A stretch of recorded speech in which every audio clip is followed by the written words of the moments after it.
Assalamualaikum warahmatullahi wabarakatuh. Ketemu deui jeung si Kabayan. Oke. Konten kali ini adalah podcast. Nah, kebetulan ada tamu kita nih jauh dari Dompu NTB, guys. Waduh, ini ada persoalan yang sangat memprihatinkan untuk Ibu Nila Kamti dari Dompu. Jadi di sini ada, kalau Akang sih menyebutnya mungkin ini terdolimi, gitu kan. Jadi bahasa si Kabayan mah itulah cek orang Sunda mah. Nah ini, jadi ini permasalahannya kronologi. Nah kita ini dulu pertanyakan dulu kronologi kasusnya apa sih Bu? Nah gitu. Oke, silakan. Sebelumnya perkenalkan dulu. Baik, terima kasih atas kesempatannya. Terima kasih sudah diundang ke sini. Perkenalkan, saya Nila Kamti, ibu 3 anak, kebetulan dari Kabupaten Dompu, Nusa Tenggara Barat. Adapun persoalan yang tengah saya hadapi saat ini yaitu saya dalam status sebagai tersangka atas dugaan penggelapan sebuah barang yaitu laptop, yang mana semula itu adalah saya diberikan laptop itu sebagai alat penunjang kerja, dan saya sebagai pegawai tetap Yayasan ASOF di Kabupaten Dompu, dan kebetulan dipekerjakan di SDIT sudah lebih kurang 5 tahun berjalan. Dan tepatnya pada Maret 2020 kami mengungkapkan adanya bukti pencurian yang mana itu kami dapatkan dari ide kami untuk memasang sebuah kamera dengan tujuan untuk mendapatkan bukti atas seringnya terjadi kehilangan uang di tempat kerja saat itu, lebih khususnya di tempat kerja atau area kerja bendahara. Nah, spontan kami saat itu memasang video kamera pengintai untuk melihat atau mencari bukti, sehingga kami melaporkan itu ada bukti yang kami berikan ke kepala sekolah khususnya, sehingga atas mengungkapkan persoalan tersebut. Jadi semenjak itu saya diistirahatkan dari pekerjaan selang beberapa pekan, diistirahatkan tanpa ada dasar atau kepastian yang jelas atas diistirahatkan dari pekerjaan. Ini via WA group ya? Ya, via WA group, yang mana keputusan itu adalah keputusan kepala sekolah mengistirahatkan saya tanpa ada dasar atau tanpa ada masalah. Juga tidak ada jelas kepastiannya istirahat yang bagaimana dan bagaimana. Juga saat itu meminta paksa berupa data atau data keuangan, juga kebetulan satu kesatuan dengan laptop. Nah, saat itu saya tidak menunaikan apa yang diminta karena memang saya masih sah sebagai bendahara. Terus juga saat itu masih memang belum menyelesaikan pekerjaan akhir atau laporan pertanggungjawaban akhir pekerjaan. Seperti itu. Nah, itu awal ininya ya, Ya. awal kronologisnya. Nah, setelah itu dilaporkan pengaduan ke Polsek Kota Dompu. Ya. Setelah itu saya tiba-tiba mendapatkan kabar dari Polsek Kota Dompu saat itu, dan saya diberitahu bahwa ada laporan atau pengaduan dari kepala sekolah terhadap diri saya, dan saya mendatangi Polsek pada saat itu. Kebetulan kami dipertemukan langsung secara kekeluargaan, dan kami menguraikan kronologis ataupun sebab akibat apa yang menjadi masalah sehingga saya tidak masuk kerja ataupun diistirahatkan. Dan saat itu kami diberikan solusi oleh penyidik tingkat Polsek, yaitu saya akan menyerahkan atau akan memberikan apa yang diminta oleh kepala sekolah, entah itu data ataupun dokumen atau data keuangan. juga sebuah laptop yang memang menjadi tanggung jawab saya sebagai alat yang diberikan sebagai fasilitas penunjang kerja. Saya sudah bersedia, namun harapan saya itu meminta kepada kepala sekolah dengan menghadirkan yayasan, salah satu pengurus yayasan sebagai penengah atau sebagai pimpinan kami bisa mengetahui laporan pertanggungjawaban saya, sehingga setelah saya menyerahkan laporan pertanggungjawaban, ya memang saya akan menyerahkan apa yang menjadi kepunyaan sekolah ataupun yayasan. Dan setelah kami disepakati demikian, hari berikutnya 2 hari kemudian kami pada hari yang disepakati kepala sekolah tidak hadir untuk menunaikan ataupun melaksanakan apa yang disepakati tersebut. Dan saya mendatangi saat itu hari Senin, Selasa mendatangi Polsek juga tidak kunjung datang, sehingga itu sampai di situ. Oke, nah di sini ada proses kepolisian. Nah di sini ada klarifikasi ibu ya, bulan November itu. Terus, nah ini ada status dari saksi menjadi tersangka itu bagaimana? Iya, saya setelah di Polsek itu tidak ada kelanjutan, tidak tertunaikan. Saya kaget lagi mendapatkan undangan atau panggilan berupa undangan dari kepolisian, dari Polres Dompu. Kepala sekolah melakukan pengaduan di sana, yaitu pada 9 Oktober. Dan surat kepolisian tersebut saya menerima dan diantarkan oleh 2 orang TNI. 2 orang TNI yang kebetulan Babinsa tempat tinggal saya, juga salah satu wali murid pada saat itu yang seorang TNI, dan mengantarkan surat kepolisian. Dan selama proses itu saya menjalani atau menerima undangan klarifikasi selama 4 kali selama 2 tahun. Oh, 2 tahun. Ya, dari 2020 sampai 2022. Nah, 2022 itu saya diberikan surat SPDP pada bulan Juni 2022.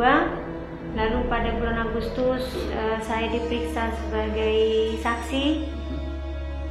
Terus selanjutnya pada bulan September tanggal 28 saya diberikan surat penetapan tersangka atas dugaan penggelapan sebuah barang. Namun barang itu sudah jauh hari atau pada tahun-tahun sebelumnya sudah ingin disampaikan atau diserahkan. Namun harapan saya sebelum menyerahkan barang ataupun data tersebut, saya harus melapor dulu pertanggungjawaban untuk bisa bertanggung jawab terhadap pekerjaan saya.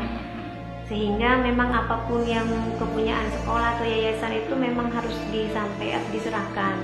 Tapi karena memang itu menjadi tanggung jawab saya, baik itu berupa laptop ataupun data di dalamnya, itu menjadi tanggung jawab saya yang harus saya laporkan sebagai tanggung jawab pekerjaan.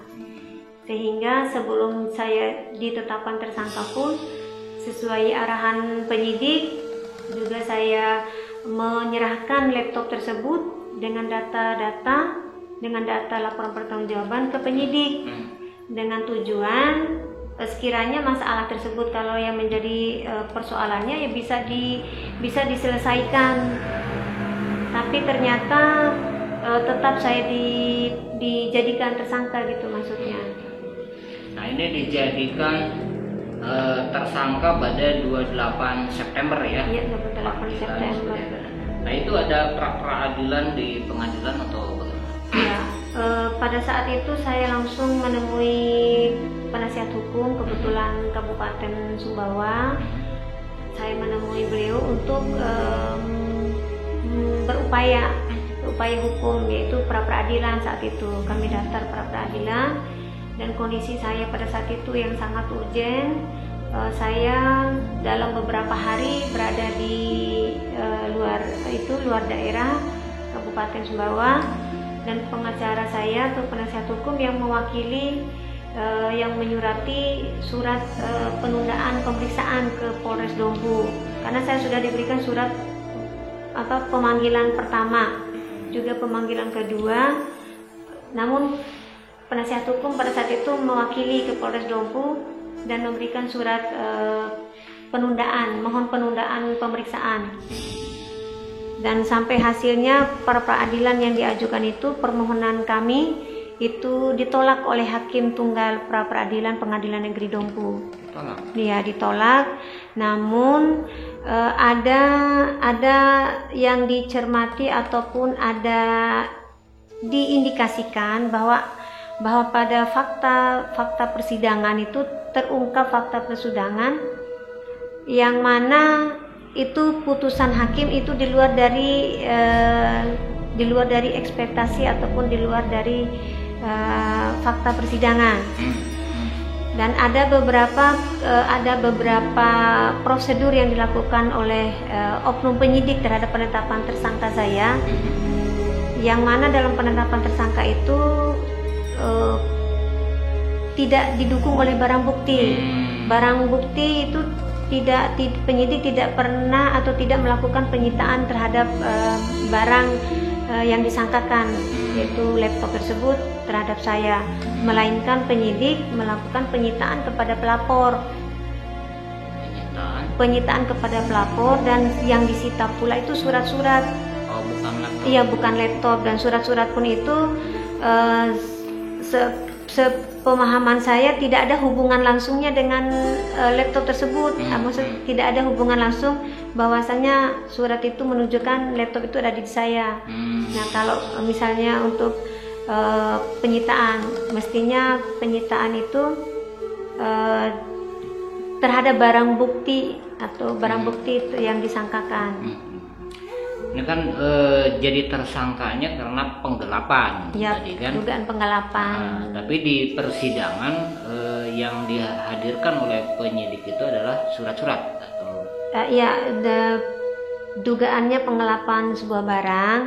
Terus dalam persidangan pra peradilan itu ada beberapa hal yang kami lihat dalam fakta persidangan saat itu.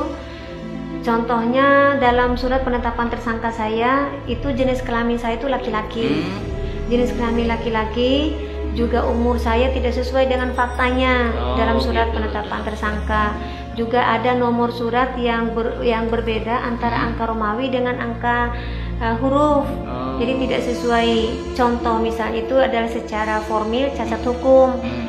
Juga terhadap penetapan tersangka saya, kalau mengacu pada Perkap nomor 6 tahun 2019, bahwa penetapan tersangka itu minimal 2 alat bukti dan didukung oleh barang bukti. Namun pada faktanya, pada sampai saya ditetapkan tersangka tidak ada barang bukti, sehingga itu tidak sesuai dengan Perkap nomor 6. Ya, oke. Di sini ada nota protes PH ke Polri dan Komnas HAM, itu bagaimana? Ya, nota protes itu diupayakan oleh penasihat hukum pada saat sebelum saya tersangka itu kan diberikan SPDP, surat perintah dimulainya penyidikan. Gitu. Nah, sebelum ditersangkakan itu SPDP yang dikeluarkan atau ditembuskan ke kami itu dinilai atau dicermati oleh penasihat hukum pada saat itu adalah ada indikasi kuat bahwa itu adalah bentuk kriminalisasi terhadap diri saya. Nah, karena tidak tertuang identitas tersangka dalam surat penetapan, dalam surat SPDP-nya. Juga kalau merujuk dari SPDP yang kami ketahui berdasarkan jawaban jaksa pada saat gugatan PMH kami di Pengadilan Negeri Dompu, bahwasanya SPDP itu ditolak oleh jaksa oleh karena penyidik tidak pernah melakukan penuntutan atau tidak pernah melaporkan perkembangan kasus kepada penuntut umum, sehingga dalam tempo lebih dari 30 hari jaksa menolak SPDP tersebut. Nah, itu yang kami nilai di situ adalah ada dugaan kuat kami bahwa memang penetapan tersangka terhadap diri saya itu dipaksakan gitu, maksudnya ada indikasi ke sana. Karena apa? Karena kalau mengacu dari SPDP-nya bahwa itu sudah gugur daluarsa masa SPDP-nya. Jadi penetapan tersangkanya diindikasikan itu lemah, dipaksakan. Ya, dipaksakan. Oke, nah ini ke Mabes Polri, berarti sebelum ke Cianjur ini ke Jakarta nih? Iya, saya nekat Pak, nekat ke Jakarta sejak menerima. Saya tersangkakan 28 September 2022. Tahun kemarin ya? Ya, saat itu polisi menang tadi permohonan pra peradilannya diterima oleh hakim tunggal pra peradilan. Jadi saat itu karena kami tahu bahwa putusan hakim adalah putusan yang ingkrah atau yang berkekuatan tetap, jadi kami sepatutnya warga negara ya taat hukum dan menunggu proses lanjut dari kepolisian. Namun semenjak itu sampai pada bulan Desember tidak ada proses lanjut dari kepolisian atau dari oknum penyidik tersebut dalam memproses lanjut saya sebagai tersangka. Nah, melainkan pada tanggal 28 Desember saya dipanggil kembali, tapi dengan panggilan ketiga dengan di dalamnya kami baca bahwa ada rujukan baru, yaitu surat perintah penyidikan yang baru. Yang semula itu saya sudah ditetapkan tersangka dengan surat perintah penyidikan yang pertama, yaitu pada tanggal 20 Juni 2022. Namun di 2022 bulan Desember akhir saya diberikan surat panggilan ketiga, yang mana panggilan ketiga itu sepengetahuan kami tidak ada landasannya dari mana, yaitu dari bahwa kalau memang ada pemanggilan ke-1, pemanggilan kedua, kalau memang dinilai saya tidak mentaati atau tidak kooperatif, mestinya harus melakukan upaya paksa, yaitu berupa penjemputan dan sebagainya. Namun yang kami dikagetkan dengan panggilan ketiga dengan surat perintah penyidikan yang baru lagi, sedangkan status saya sudah tersangka.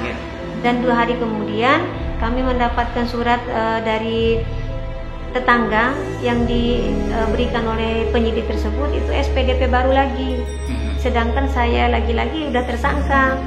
Mestinya tidak sudah final atau sudah final untuk proses saya hingga saya ditetapkan tersangka. Nah, sehingga semenjak mendapatkan surat-surat tersebut,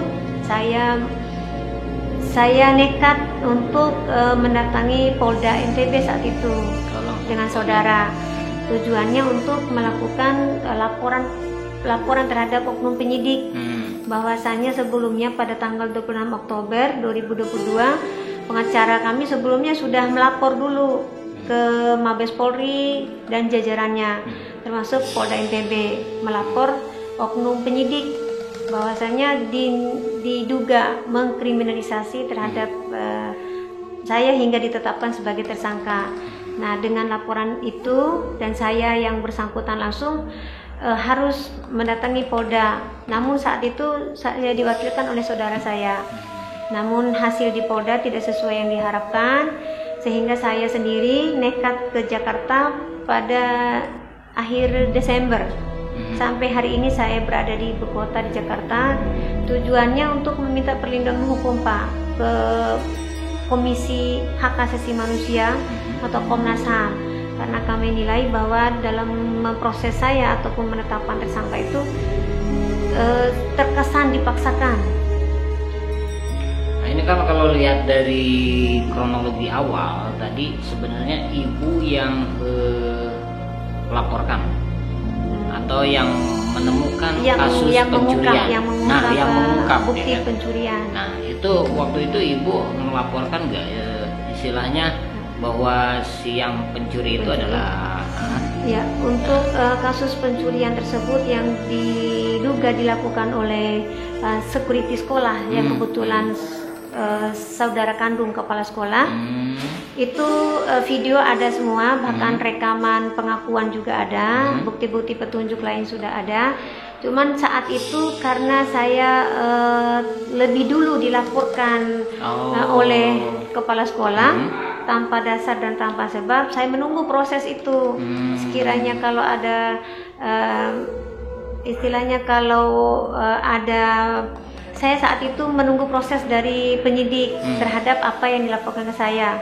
Hingga saya mempertimbangkan saat itu, oleh karena prosesnya sedemikian lama sehingga bertahun-tahun dan sampai 3 tahun dengan tahun ini, tepatnya saat tahun 2022 saya melapor balik itu Pak. Saya melapor balik pencurian, yaitu dugaan pencurian pasal 362, dengan saya melapor balik atas dugaan pencemaran nama baik terhadap yang dilakukan oleh kepala sekolah terhadap saya. Namun sampai hari ini tidak ada kemajuan terhadap pencemaran nama baiknya. Oke, jadi sahabat liurnya mumet ini masalah ya, jadi keadilan nih, kita jadi istilahnya memperjuangkan keadilan.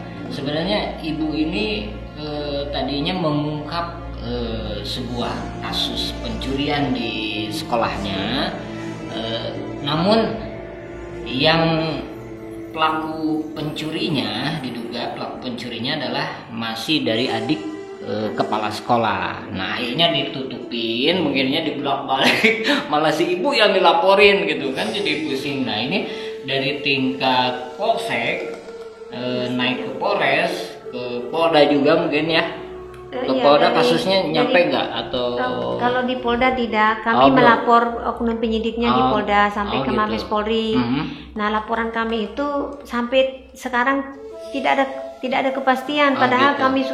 kami sudah menyampaikan berkali-kali dengan bukti, dengan data yang lengkap kami sampaikan. Namun proses yang di Mabes Polri sepertinya tidak sesuai yang kami harapkan, sebagaimana amanat Kapolri, bahwa amanat Kapolri itu adalah menjadi motivasi saya juga untuk ke Mabes Polri, bahwa siapa saja yang masyarakat yang menemukan ada pelanggaran anggota polisi itu dilapor dan akan diproses secara optimal dan sebagainya. Tapi yang saya jalani sampai hari ini, terhitung lebih kurang 3 bulan, masuk 4 bulan, sampai hari ini tidak ada kepastian terhadap apa yang kami lakukan pengaduan atau dumas kami di Mabes Polri. Nah ini kebayang istilahnya, saya aja mendengarkan curhatan ibu ini, pusing kayaknya. Nah ibu ini meninggalkan anak, berarti ini berapa anak yang ditinggalkan nih? Kayaknya masih ada yang balita juga. Ya, kebetulan saya punya 3 anak, dan terakhir punya anak balita. Sebetulnya dalam proses hukum yang saya alami ini, dari anak saya usia sekitar 1 tahun Pak. Oh dari 1 tahun? Dari usia anak sekitar 1 tahunan lebih, 1 tahunan, 1 tahunan, itu saya mulai diproses yang tidak jelas. Juga sampai hari ini juga anak saya sudah 3 tahun bahkan mau masuk TK, sudah 3 tahunan. Saya harus meninggalkan anak-anak itu karena demi memperjuangkan nasib atau keadilan, demi kebenaran, demi keadilan. Saya yakin bahwa secercah harapan terkait dengan keadilan itu masih ada lah. Dengan harapan semoga Bapak Kapolri, semoga Bapak Presiden, juga pihak-pihak terkait bisa melihat bahwa kami, mungkin saya mewakili dari masyarakat lainnya yang mengalami ada kasus seperti saya ataupun mengalami ada tindakan kriminalisasi, itu harapan kami masyarakat kecil itu bisa diproses sesuai dengan aturan yang berlaku tanpa ada faktor-faktor atau indikasi lain. Jadi saya meninggalkan anak itu sebetulnya namanya ibu tidak ada yang tega untuk meninggalkan anak. Tapi oleh karena ini adalah sebuah pilihan demi saya menjaga nasib saya selaku ibu 3 anak. Jadi saya memperjuangkan semoga ada keadilan atau kepastian yang memberi rasa keadilan.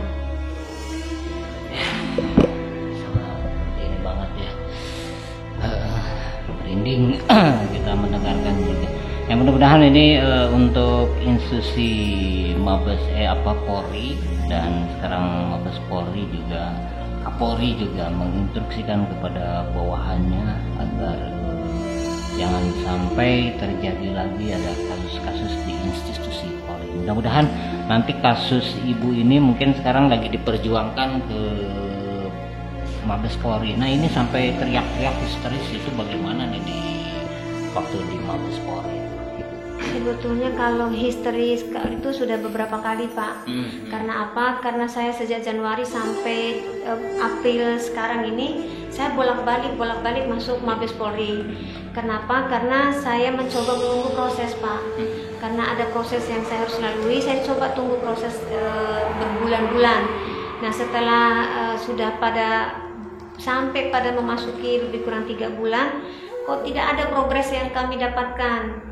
Jadi bagaimana transparansi penanganan terhadap Dumas kami masyarakat gitu. Juga kenapa kami sampai nekat ke Mabes Polri, karena sifatnya urgent Pak.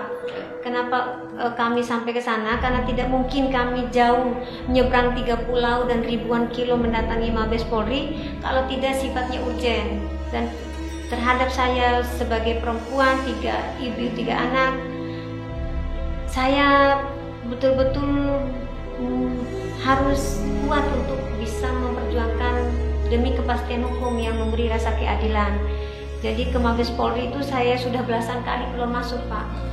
Kenapa saya sampai kemarin ada histeris di depan pintu gedung utama Mabes Polri? Karena sudah titik akhir saya harus nekat untuk menemui Bapak Kapolri.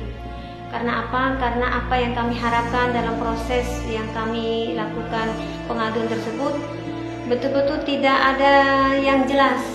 Tidak ada yang jelas.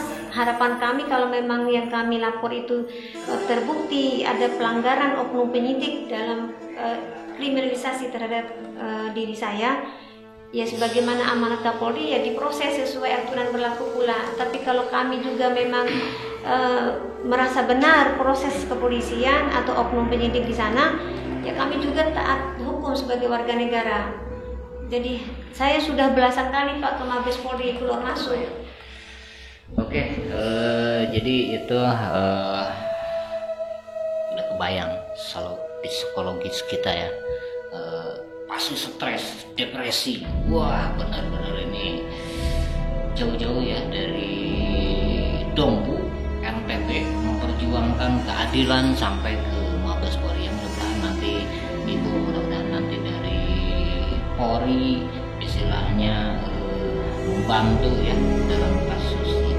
Dan kalau udah selesai masalahnya kan istilahnya plong ya punya. Jadi istilahnya anak juga sekarang memang butuh banget. Sebetulnya berat Pak kalau tinggal ya pasti usia balita.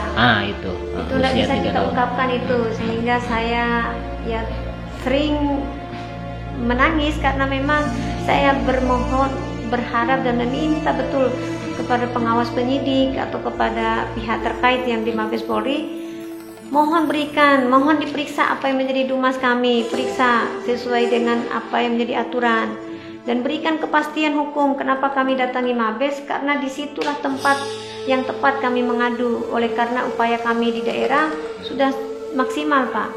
Jadi harapan kami ya bagaimana amanat Bapak Kapolri ya menuju Polri yang presisi. Disitulah kami berharap penuh bahwa di Mabes Polri itu bersih-bersih seperti yang disampaikan oleh Bapak Kapolri. Oke, sekian dan terima kasih sudah menyaksikan podcast ini. Kita ambil pelajaran dan pengalaman gitu ya. Ternyata memang masih banyak sih kasus-kasus seperti ini. Oke, terima kasih Kang Firman Hidayat dan dari RBUC Rumah Bersama untuk Cianjur. Wabillahi taufiq wa hidayah. Wassalamualaikum warahmatullahi wabarakatuh.